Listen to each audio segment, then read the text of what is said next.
But if you roll the clock back to August 10th of 2020 when we embarked on this journey, Bitcoin's performed 10x better than anything else. Gold's down 10%, NASDAQ is flat, Bitcoin is up 86% since that time.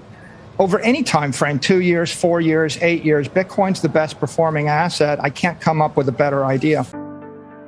The sudden public resignation of Michael Saylor from his position as CEO of the pro-Bitcoin company MicroStrategy came as an unwelcome shock to the cryptocurrency sector. Even though some investors believe that it will have a detrimental effect in the sector, another opinion exists. Just recently, Bitcoin fell below $21,000. This drop means that there will be a rise in investor concerns and that the firm may be forced to sell off its Bitcoin assets if the price does not recover. And Michael Saylor recently went to CNBC to discuss these issues, addressing why these worries are unfounded rumors spread by trolls looking for attention on social media. Hey there, I am Jules and welcome to Investing Wise Academy. In this video, let's talk about what Michael Saylor believes about Bitcoin and why he won't buy anything else. Now, before we begin, if you're new here, make sure to like and subscribe and let's begin.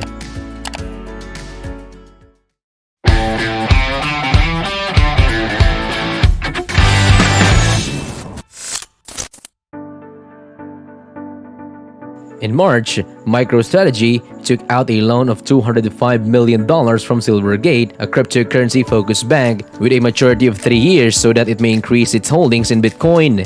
And they guaranteed the loan with their own Bitcoin holdings. It was noted in May by the CFO of Microstrategy that a margin call could be issued if the price of Bitcoin fell below $21,000. MicroStrategy said it expected volatility and has prepared its books accordingly so it could HODL even if the price fell. This is a crypto slang phrase, HODL, which means don't sell and is used to discourage cryptocurrency holders from doing so. Like many other crypto believers, he thought that Bitcoin might be used as an independent saving mechanism from the world's monetary system. However, the price of Bitcoin has lately fallen by almost 10%, extending a violent sell-off and taking into lows not seen since December 2020. This comes after Celsius, a cryptocurrency loan company, and Binance, the largest cryptocurrency exchange in the world, temporarily suspended withdrawals due to the volatile market. MicroStrategy has poured $3.97 billion into Bitcoin, and MicroStrategy's holdings in Bitcoins as of March 31 totaled $129.218 at an average price of $13,700 per coin as disclosed in a regulatory filing. Michael Saylor, a self-proclaimed Bitcoin evangelist, had expressed his confidence that the current price drop presented a favorable opportunity, and he thinks that investors in Bitcoin have made money throughout any 4-year period in the cryptocurrency's history. When Saylor was being interviewed, when he asked, "You have talked for a long time about freedom from financial constraints that Bitcoin ownership would give you. I'm also curious if you think it works in the opposite direction." He said, "No, I think it's been a net plus. We weighed every potential outcome of our plan against it before setting off on our venture on August 10, 2020, and Bitcoin outperforms every other currency by a factor of 10. Gold prices have dropped by 10%, the NASDAQ is flat, and Bitcoin has gained 86%. And for 2 years, 4 years, or even 8 years, Bitcoin has outperformed all other assets, and I can't think of any other better." He also explained that when considering Bitcoin with a time horizon of the month, it seems like an asset subject to high volatility levels. On the other hand, if your time horizon is 10 years, the asset appears to be a risk-free store of value. So, 4 years is the point of no return. During the past 4 years, no investor has ever suffered a loss due to Bitcoin investments. And if you want a proxy for the book value of the Bitcoin network, you can use the 4-year simple moving average as a measure of that value. The 4-year simple moving average of Bitcoin price is approximately $21,685 as of right now. Bitcoin have only come close to reaching that level a few times in their entire history, and right now, there are some excellent purchasing opportunities. Saylor was questioned more about whether or not he had taken on debt to advance to that level. And in response, he stated that they had only been granted a loan of $200 million, which they were required to collateralize. He stated that they would be able to get cash and generate cash flow even if the market traded down by a factor of 10. And with that, he just shot to fame on Twitter. And the trolls on Twitter delight in picking on him because they know it will bring them interaction. Now, when it comes to overall strategy of the company's balance sheet, it borrowed $2.2 billion at blended interest rate of 1.8%. And this was before interest rates doubled junk bond indices from 426 to 820 basis points. Mortgage rates have also increased by a factor of 2.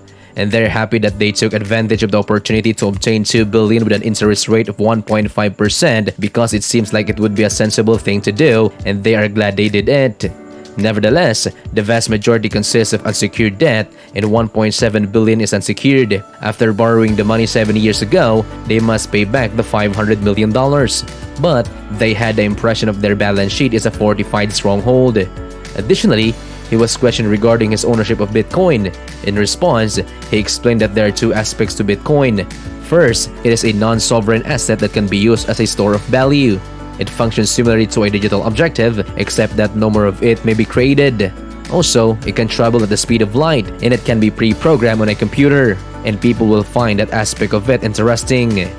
But in addition to that, it is public financial network. Therefore, moving $1 billion from this location to Tokyo and back again in 1 hour is possible, although this is not possible with gold.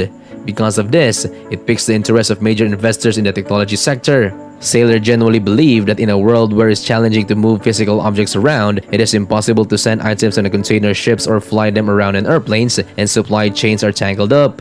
In that alternate universe, you need a solid chunk of pure digital energy that can communicate through a digital or high-tech network at the speed of light. Right now, the industry is going through a maturation process, and because of this, we can get clarity between what constitutes a commodity and security. As these exchanges get regulated, Saylor believes that the trading leverage will diminish along with the opacity, leading to a decrease in overall market volatility. We can already see the volatility of this asset is going down year by year and quarter by quarter as it matures, and you can see this happening right now.